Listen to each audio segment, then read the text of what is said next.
हजरत आदम अलैहिस्सलाम ने हम बिस्तरी करना कैसे सीखा। बिस्मिल्लाहिर्रहमानिर्रहीम। अस्सलामु अलैकुम। प्यारे दोस्तों, सोचिए दुनिया की इब्तदा में जब हजरत आदम अलैहिस्सलाम और हजरत हव्वा अलैहिस्सलाम को जमीन पर उतारा गया तो इंसान की नस्ल कैसे आगे बढ़ी। क्या आप जानते हैं कि अज़दवाजी ताल्लुकात का पहला तरीका कैसे मुतारिफ हुआ और बीबी हव्वा अलैहिस्सलाम कितनी बार हामिला हुई। बल्कि सबसे चौंका देने वाला सवाल ये है कि हजरत आदम अलैहिस्सलाम के बेटे ने अपनी बहन से शादी की और क्या यही अमल इंसान की नस्ल की बुनियाद बना।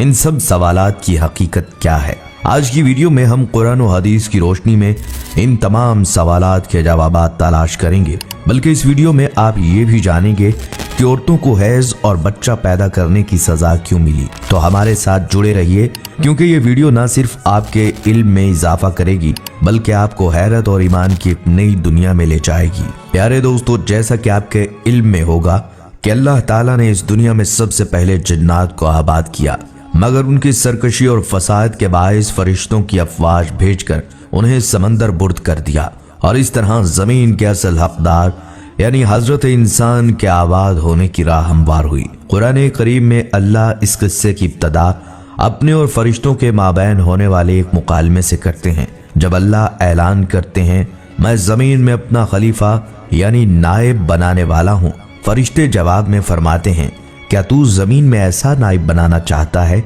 जो फसाद फैलाए और खून बहाए। हालांकि हम तेरी हम्द के साथ तस्बीह और तेरी पाकी बयान करते हैं। जवाब में अल्लाह ताला ने फरमाया, मैं जो कुछ जानता हूँ वो तुम नहीं जानते। फिर खनखनाती मिट्टी से एक पुतला बनाया जाता है और फरिश्तों को इस बात का भी हुक्म दिया जाता है, जब मैं इसे मुकम्मल कर लूँ और सवार लूँ और इसमें रूह फूंक दूँ तो तुम इसके सामने सजदा रेज हो जाना। हजरत अब्दुल्ला इब्न अब्बास से मरवी है कि जब अल्लाह ने हजरत आदम अलैहिस्सलाम को बनाने का फैसला किया तो फरिश्तों को हुक्म हुआ कि जमीन से मिट्टी लाओ। पहले हजरत जिब्राइल अलैहिस्सलाम फिर हजरत मीकाईल अलैहिस्सलाम गए, मगर जमीन उनसे कहती है, मैं अल्लाह की पनाह में आती हूँ कि तू मुझ में से कुछ कम करे या मुझे नुकसान पहुंचाए। दोनों आकर अल्लाह पाक को बताते हैं। आखिर में हजरत इजराइल अलैहिस्सलाम जाते हैं और जमीन की उसी बात का जवाब कुछ यूं देते हैं कि मैं भी अल्लाह की पनाह मांगता हूँ कि उसके दिए हुए हुक्म की बजावरी ना करूँ। फिर मुख्तलिफ रंगों की मिट्टी लाकर हाजिर करते हैं। इस मुख्तलिफ रंग की मिट्टी से इंसान की तख्लीक दरअसल जात पात और रंगो कौम के बनाए हुए असूलों की सख्त नफी करती है और इस बात की गवाही देती है कि अल्लाह के नज़दीक तुम में से बेहतरीन तकवा वाले हैं, ना कि अजमी या अरबी। रवायात में आता है वो पुतला काफी अरसे तक बेजान पड़ा रहा। इब्लीस जब वहां से गुजरता तो उससे मुखातिब होकर कहता, तुम एक अजीम काम के लिए पैदा किए गए हो। फिर जब मुसव्वरे कायनात इंसान का ह्यूला मुकम्मल कर लेते हैं और खाक के पुतले में रूह डाल दी जाती है तो हजरत आदम अलैहिस्सलाम की तख्लीक मुकम्मल होती है।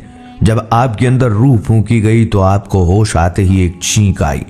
फरिश्तों ने आपसे कहा, कहो अल्हम्दुलिल्लाह, और आपके अल्हम्दुलिल्लाह के जवाब में अल्लाह ताला फरमाते हैं कि तुम पर अल्लाह का रहम हो। फिर आपको हुक्म हुआ कि जाकर फरिश्तों से मिलो।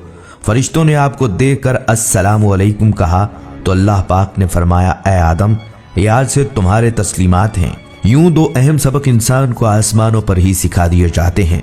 एक ये कि जैसे इब्तदा में ही एक नाखुशगवार कैफियत का सामना करना पड़ा छींक की सूरत में, इसी तरह तुम्हारी जिंदगी में हर किस्म के मसाइब आएंगे जिनके जवाब में सब्र के साथ अल्लाह की सना और शुक्रगुजारी की रवश इख्तियार करनी है। इसी तरह ये भी सिखाया गया कि बाकी नौ के साथ कैसे ताल्लुक रखना है। ये शुरू में ही बता दिया गया कि ए बनी आदम, तुम अमनो सलामती फैलाने के लिए भेजे गए हो, इसलिए तुम्हारे इब्तदाई कलाम हमेशा सलाम पर मबनी होने चाहिए। इसके बाद अल्लाह ताला ने हजरत आदम अलैहिस्सलाम को अशिया के नाम सिखाए और फरिश्तों के सामने उन्हें हाजिर करके फरिश्तों से उनका नाम पूछा। फरिश्ते कहते हैं, ए पाक रब, तू पाक है, इस बारे में हमारा इल्म कुछ नहीं, हमें तो बस उतना ही मालूम है जितना इल्म तूने हमें अता किया। फिर हजरत आदम अलैहिस्सलाम से पूछा जाता है तो वो झट से नाम बता देते हैं। अब बारी ताला फरिश्तों को मुखातिब करके कहते हैं, क्या मैंने नहीं कहा था कि मैं वो जानता हूं जो तुम नहीं जानते। फिर सबको हुक्म हुआ कि आदम के सामने सजदे में गिर पड़ो और तमाम फरिश्ते सजदे में गिर पड़ते हैं। सिवाय इब्लीस के बारे में हम वाकिफ हैं कि ये दरअसल जिन्नात में से था, जो अपने ज़ुहद व इबादत की बुनियाद पर एजाजी तौर पर फरिश्तों वाले काम पर फाइज हो गया था। इस बागी हरकत पर अल्लाह ताला इब्लीस से दरियाफ्त फरमाते हैं कि तुम्हें यह सजदा ना करने से किस चीज ने रोका है? तो वो मलऊन कहने लगा, मैं इंसान से बेहतर हूँ। ऐ रब, तूने मुझे आग से बनाया और इस इंसान को मट्टी से। लम्हा भर का तकब्बर, वो भी खालिक़े कायनात के सामने उसके तमाम किए कराए पर पानी फिर गया और वो अपने मनसब से फारिग और दरबार से निकाल दिया गया। बारी ताला का हुक्म हुआ, तू उतर यहाँ से, तू इस लायक नहीं कि तकब्बर करे, बस बाहर निकल, तू जलील है। तो वो मलऊन रोजे क़यामत तक की मोहलत यानी जिंदगी मांगता है जो उसे दे दी जाती है।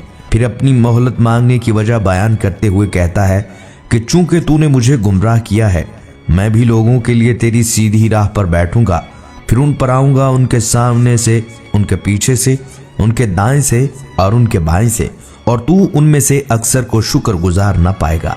यूं शैतान दरबार से निकाला जाता है और उधर हक ताला हजरत आदम अलैहिस्सलाम की नस्ल से तमाम आने वाली बनीनो इंसान की अरवाह को जमा करके अहद लेते हैं, क्या मैं तुम्हारा रब नहीं हूँ? हम सब ने उस सवाल का जवाब यक जुबां होकर दिया था, क्यों नहीं ए रब, हम इस बात पर गवाह हैं। उस वक्त हजरत आदम अलैहिस्सलाम तमाम इंसानों को देखते हैं, उन्हें आने वाले अंबिया की अरवाह अलग से चमकती हुई दिखाई देते हैं, मगर आपको इस बात पर हैरानी होती है कि तमाम इंसान एक जैसे नहीं, अपने रंगो रूप और नस्ब में सब अलग हैं। वो बारी ताला से दरियाफ्त करते हैं कि ऐ अल्लाह, तूने सबको यकसा क्यों नहीं बनाया?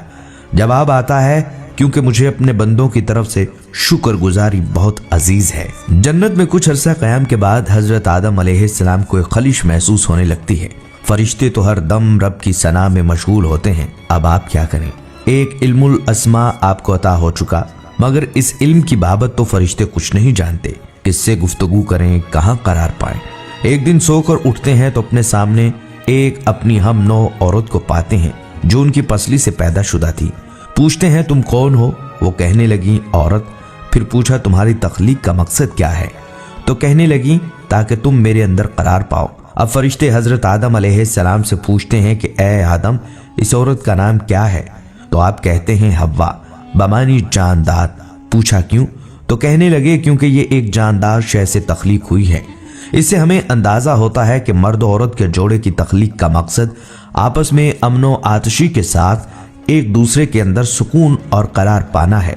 ये नहीं कि हर दम ताकत के हसूल की कशमकश में आपस में लड़ते रहें।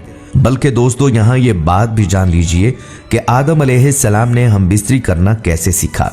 इस हवाले से हजरत इब्राहिम नकफी रहमतुल्लाह अलैह रवायत करते हैं कि जब अल्लाह पाक ने हजरत आदम अलैहिस्सलाम को पैदा फरमाया तो अल्लाह ताला ने एक फरिश्ते को हजरत आदम अलैहिस्सलाम के पास भेजा और उन्हें जमा यानी हम बिस्तरी करने का हुक्म दिया। चुनाचा आदम अलैहिस्सलाम ने हव्वा अलैहिस्सलाम के साथ कुर्बत की। उसके बाद हजरत हव्वा अलैहिस्सलाम ने कहा, ऐ आदम अलैहिस्सलाम, ये तो बहुत अच्छा अमल है। लेकिन प्यारे दोस्तों, इस रवायत की सेहत के बारे में हमें कोई इत्तला नहीं मिली कि ये दुरुस्त है या नहीं। बाज दीगर रवायात में इस वाक़े को कुछ इस तरह से बयान किया गया है कि जब अल्लाह ताला ने आदम अलैहिस्सलाम और हजरत हव्वा अलैहिस्सलाम को शजरे ममनुआ का फल खाने की वजह से जमीन पर उतारा तो वो एक अरसे से काफी अरसा तक जुदा रहे। हजरत आदम अलैहिस्सलाम की मोहब्बत और अपनी इज्तिहादी खता पर बहुत ज्यादा नादम रहते और रोते थे। उनके रोने की शिद्दत की वजह से एक दिन हजरत जिब्राईल अलैहिस्सलाम ने अल्लाह पाक की बारगाह में उनकी सिफारिश की। अल्लाह ताला ने आदम अलैहिस्सलाम के दिल में तौबा का तरीका डाला। चुनाचा आदम अलैहिस्सलाम ने अल्लाह की बारगाह में तौबा की और अल्लाह की बारगाह में निहायत आजिज़ी और नदामत के साथ ये दुआ की जो कुरान करीम में यूं बयान हुई है, ऐ अल्लाह, ऐ हमारे रब, हमने अपनी जानों पर जुल्म किया और अगर तू हमें माफ नहीं करेगा और हम पर रहम नहीं फरमाएगा तो हम यकीनन नुकसान उठाने वालों में से हो जाएंगे। दोस्तों, अल्लाह ताला ने उनकी तौबा को कबूल फरमा लिया। इसके बाद हजरत जिब्राईल अलैहिस्सलाम ने हजरत आदम अलैहिस्सलाम को खुशखबरी सुनाई और उन्हें मक्का मुकरमा ले गए, जहां आदम अलैहिस्सलाम ने अल्लाह के घर काबा की बुनियाद रखी और हिजर अस्वद को नस्ब किया। इसके बाद अरफात के मैदान में आदम अलैहिस्सलाम और हजरत हव्वा की मुलाकात हुई। वक्त और हालात की तब्दीली की वजह से वो दोनों एक दूसरे को पहचान न सके। तब हजरत जिब्राइल अलैहिस्सलाम ने दोनों का तारुफ करवाया। प्यारे दोस्तों, चूंकि जन्नत में आदम अलैहिस्सलाम और हजरत हव्वा को कुर्बत करने से मना किया गया था, इसलिए जमीन पर आने के बाद वो एक दूसरे से अलहदा सोया करते थे। फिर एक दिन अल्लाह ताला ने हजरत जिब्राइल अलैहिस्सलाम को हुक्म दिया कि आदम अलैहिस्सलाम को हजरत हव्वा के करीब होने और हमबिस्तरी के आदाब सिखाएं।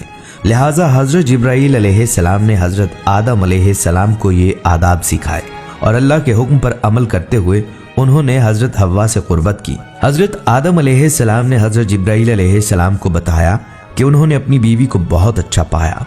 इस वाक़े के बाद हजरत हव्वा से नस्ल इंसानी की इब्तदा हुई। प्यारे दोस्तों, एक रिवायत में ये भी आता है कि जब हजरत हव्वा को पैदा किया गया तो हजरत आदम अलैहिस्सलाम ने उनकी तरफ मीलान करना चाहा और इरादा फरमाया कि दस्ते मोहब्बत बढ़ाएं। तो फरिश्तों ने कहा, ए आदम ठहर जाओ, पहले महर अदा करो। आपने फरमाया, वो महर क्या होता है? फरिश्तों ने कहा, महर ये है कि तुम नबी सल्लल्लाहु अलैहि वसल्लम पर दरूद पढ़ो। एक रवायत में है कि 3 दफा और एक मर्तबा में 70 मर्तबा दरूद पढ़ने का हुक्म दिया गया। यानी इस मसला में इत्तफाक है कि आदम अलैहिस्सलाम का महर यही था कि वो नबी सल्लल्लाहु अलैहि वसल्लम पर दरूद पाक पढ़ें। आपने दरूद पढ़ा और फरिश्तों की गवाही से निकाह हुआ। इससे ये भी पता चलता है कि बेशक नबी सल्लल्लाहु अलैहि वसल्लम हर मौजूद चीज के लिए वसीला है, यहाँ तक कि आप अपने बाप आदम अलैहिस्सलाम का भी वसीला हैं। दोस्तों, यहाँ मजीद ये रवायत भी जान लीजिए कि आदम अलैहिस्सलाम 100 साल या 60 साल जन्नत में रहे। इस अरसे में दोनों पर जन्नत के किसी भी हिस्से में जाने पर कोई पाबंदी न थी सिवाय शजरे ममनुआ के। शैतान अब इन दोनों का खुला दुश्मन था और वो अपनी सजा का बदला लेने के लिए बेकरार था। उसकी शदीद ख्वाहिश थी कि अल्लाह के हुक्म की खिलाफ वर्जी करे। फिर शैतान ने उन दोनों के दिलों में वसवसा डाला ताकि उनकी शर्मगाहें जो एक दूसरे से पोशीदा थी बेपर्दा हो जाएं। उसने उनसे कहा कि तुम्हारे रब ने तुम दोनों को इस दरख्त से इसलिए मना फरमाया कि कहीं ये फल खाकर तुम दोनों फरिश्ते ना हो जाओ और कहीं हमेशा जिंदा रहने वालों में से हो जाओ। शैतान की इन बातों ने हजरत हव्वा को सोचने पर मजबूर कर दिया और फिर शैतान की मुसलसल और तवातुर के साथ साजिशें रंग लाईं और उसने हजरत हव्वा अलैहिस्सलाम को यह फल खाने पर राजी कर लिया। एक दिन हजरत हव्वा अलैहिस्सलाम ने आदम अलैहिस्सलाम से कहा कि हम इस शजरे ममनू का जरा सा हिस्सा तो खाकर देखें, आखिर वो राज क्या है जो अल्लाह ने इसे खाने से मना फरमाया। शुरू में तो आदम अलैहिस्सलाम इस पर कतई तैयार न थे, लेकिन फिर हजरत हव्वा के मुसलसल इसरार पर वो भी राजी हो गए और उन्होंने फल को पूरी तरह चखा भी ना था कि उनकी सतरगाहें एक दूसरे पर आया हो गईं। इस पर दोनों बदहवासी और परेशानी में जन्नत के दरख्तों के पत्तों को तोड़ तोड़ कर अपना बदन छुपाने लगे। अल्लाह ने दोनों को पुकार कर फरमाया, क्या मैंने तुमको मना नहीं किया था कि इस दरख्त का फल न खाना और शैतान के वरगलाने में न आना? ये तुम्हारा खुला दुश्मन है। दोनों ने जब अल्लाह की पुकार सुनी तुम्हारे खौफ इलाही के कांप उठे।